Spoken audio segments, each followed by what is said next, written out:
Aujourd'hui, nous allons voir ensemble comment figer une ligne ou une colonne, ou les deux en même temps.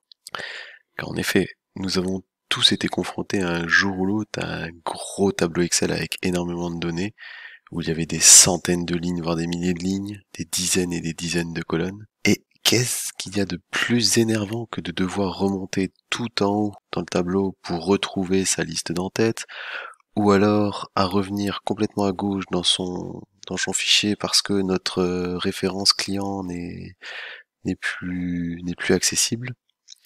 Donc, afin de vous éviter tous ces tracas, je vais vous montrer comment nous pouvons figer des colonnes dans Excel. Alors une première méthode, si vous n'avez que à figer l'en-tête de votre tableau, il vous suffit dans ce cas-là de passer votre jeu de données en format tableau et vous pourrez ainsi avoir les en-têtes qui seront figées et toujours accessibles peu importe où vous vous trouvez dans le tableau. Pour ce faire, vous cliquez dans une des cellules de votre tableau, vous faites un CTRL L et là vous pouvez créer un tableau. Vous voyez, vous avez le pop-up créer un tableau qui s'affiche, il y a toute la plage de vos données. Donc vous indiquez bien que votre première ligne comporte les en-têtes. Vous cliquez sur OK. On peut éventuellement choisir un formatage du tableau, donc je vais le prendre comme ça on aura vite un visuel dessus, et voilà. Donc notre tableau est fait, et là on se rend compte que si on descend, eh ben vous voyez, on a toujours notre en-tête qui est visible. Donc peu importe où on se trouve dans le tableau, l'en-tête est visible. Ce qui n'était pas le cas avec notre tableau de tout à l'heure. Parce que si on revient en arrière, vous voyez, ici je perds mon en-tête et je me perds. Donc voilà. La première méthode, vous passez votre jeu de données en format tableau et vous êtes quitte de devoir remonter dans le tableau pour trouver votre première ligne. Alors pour les prochaines méthodes, vous allez voir, on va se retrouver au même endroit à chaque fois. Donc au niveau des onglets, tout en haut, vous allez dans Affichage et vous avez Figer les volets.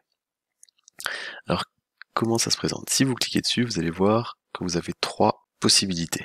On va prendre directement figer la ligne supérieure. Donc ça, si je clique sur figer la ligne supérieure, ce qui va le faire, je clique dessus, et vous voyez ici il y a un petit trait qui s'est mis, ça fige la toute première ligne de votre feuille. Et donc là maintenant, si je descends, vous voyez, j'ai mon en-tête qui ne bouge pas. Par contre ici, vous voyez bien que les lignes ont bougé, et je peux naviguer dans mon fichier. Donc figer les volets et figer la ligne supérieure. Donc voilà. Si je veux enlever cette première ligne qui est figée, il me suffit de faire libérer les volets et vous voyez, on revient à la situation d'avant. J'ai la possibilité également de figer la première colonne. Vous voyez ici. Donc ça, c'est la possibilité que l'on n'avait pas avec la première solution que je vous ai montré tout à l'heure, parce qu'avec la première solution, en le mettant sous forme de tableau, on ne peut que figer l'en-tête du tableau.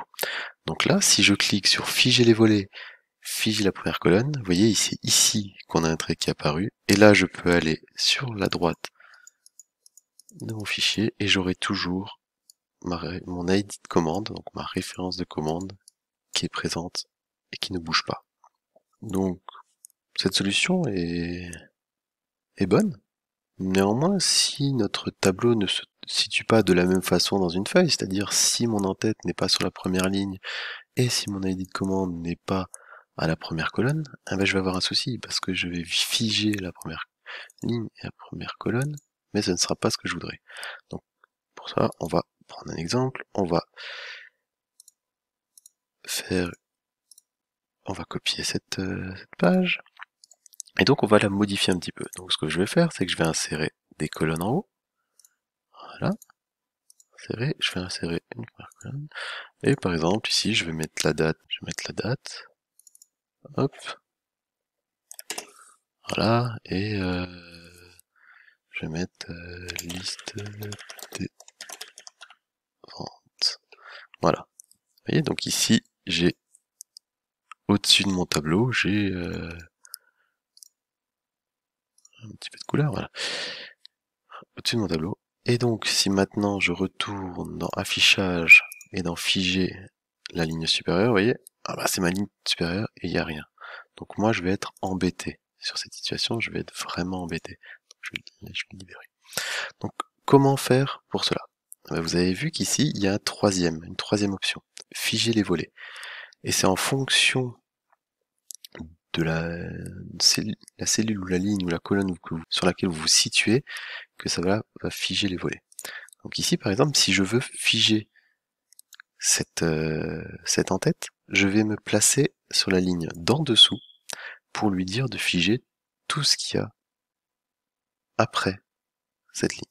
Donc je fais figer les volets, je clique dessus, je m'enlève, vous voyez, la ligne est apparue ici, et donc je peux tranquillement naviguer, garder mon en-tête, mon en-tête et toutes les informations que je peux avoir au-dessus. Parce qu'on peut imaginer au-dessus un petit tableau récapitulatif avec le montant des ventes, la plage de date, etc. Donc là, je ne perds rien de ce qu'il y a au-dessus, je vois toujours mes en-têtes de colonne. De la même façon, nous pouvons figer cette colonne-là.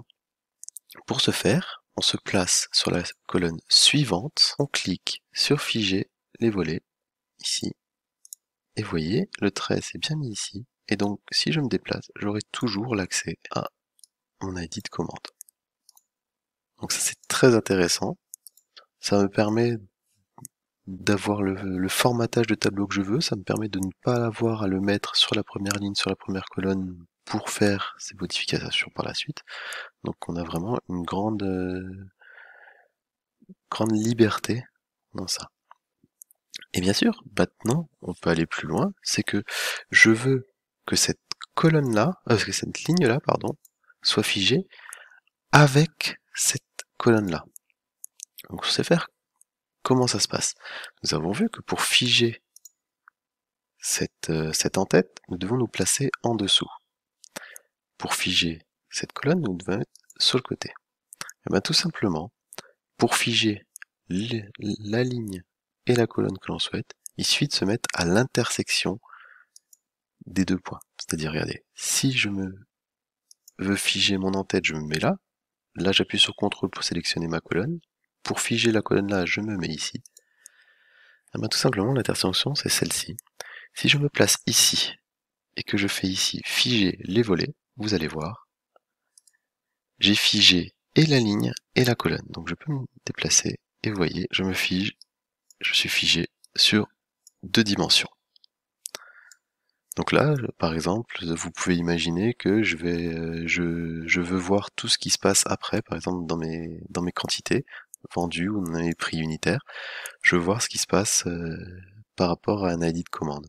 Et en me plaçant comme ça, vous voyez, j'ai tous mes ID et je vois tout correctement. Je sais toujours où je me situe dans le tableau, en un clin d'œil, sans avoir à revenir sans cesse au début du tableau. J'espère que cette petite vidéo vous aura été utile, que vous pourrez utiliser ça et que vous aurez l'occasion d'utiliser cette technique dans votre travail pour impressionner vos collègues, votre chef, etc.